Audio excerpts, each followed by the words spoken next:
Hey everyone, and welcome back to the channel. Today we're going to list 10 things you didn't know about Texas Chainsaw Massacre.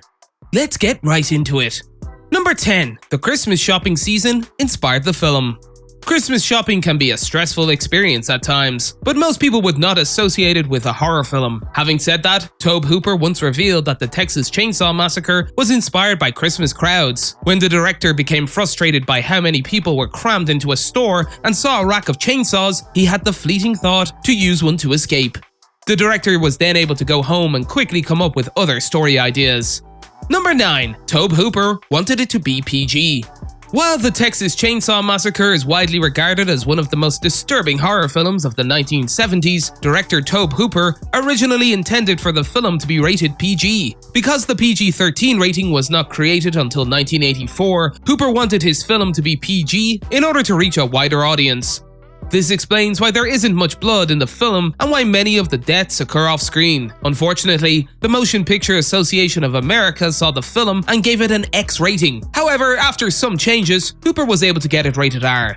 Number 8. Working conditions were horrible. The working conditions for the Texas Chainsaw Massacre were not ideal, as they are for most low-budget films.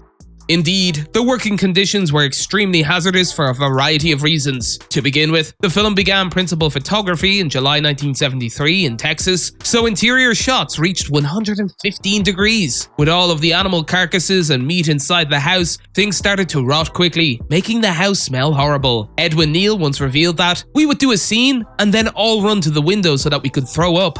Number 7. Gunnar Hansen actually cut Marilyn Burns.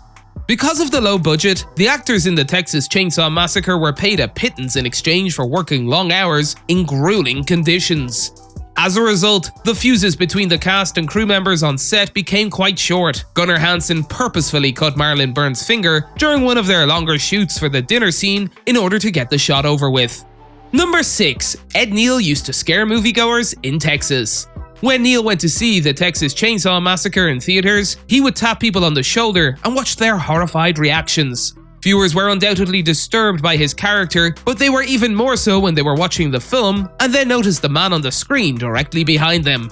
Number 5. The dinner scene was shot in one day.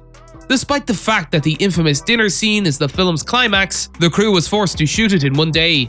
This was due to Jim Sidow's contract expiring that day, as well as a shortage of makeup pieces for the grandfather. Number 4. Leatherface wore 3 different masks. While masked characters such as Michael Myers are emotionless, Leatherface expresses himself through his body movements and the masks he wears. While Leatherface is well known for wearing a skin mask, many people are unaware that he wears 3 different ones throughout the film.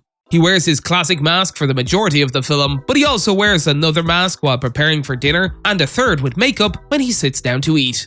Number 3. Gunnar Hansen studied mentally ill people for his role. In Texas Chainsaw Massacre, Marilyn Burns plays Sally and Gunnar Hansen plays Leatherface. While Leatherface is by far the most powerful member of his family, he is heavily influenced by them. Because of his fear of his family, the character can appear very innocent at times, which ultimately makes him appear even scarier. Gunnar Hansen frequently visited Austin State Hospital to study mentally ill patients, before learning that his character would not have any speaking lines. Number 2. Leatherface was inspired by more than one person. The Texas Chainsaw Massacre, as well as Psycho and Silence of the Lambs, were all based on the true story of Ed Gein.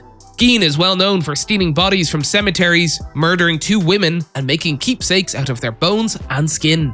What's more surprising is that Leatherface was also inspired by someone Hooper knew. Hooper described a doctor he knew who once told him a story about his pre-med days. This doctor was allegedly studying cadavers when one night he went to the morgue and peeled the face off a dead body to make a Halloween mask.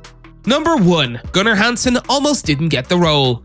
While Gunnar Hansen is widely regarded as the original Leatherface, he almost did not get the part. The producers reportedly hired another actor to play the villainous role, but the unnamed actor became too drunk one evening and refused to leave his motel. Hansen then called art director Bob Burns to express his continued interest in the role. With a height of 6'4" and a weight of around 300 pounds in 1973, the actor was a natural fit for the role and was quickly hired. Unfortunately, Hansen was unable to reach an agreement with the sequel producers, so he never returned as Leatherface. He did, however, play Boss Sawyer in Texas Chainsaw 3D in 2013. That's it for today. If you guys enjoyed the video, make sure to hit that like button. Don't forget to subscribe and turn on that notification bell so you never miss out on any future content we'll produce for you guys. We're signing off now, but we'll be sure to catch you all in the next one.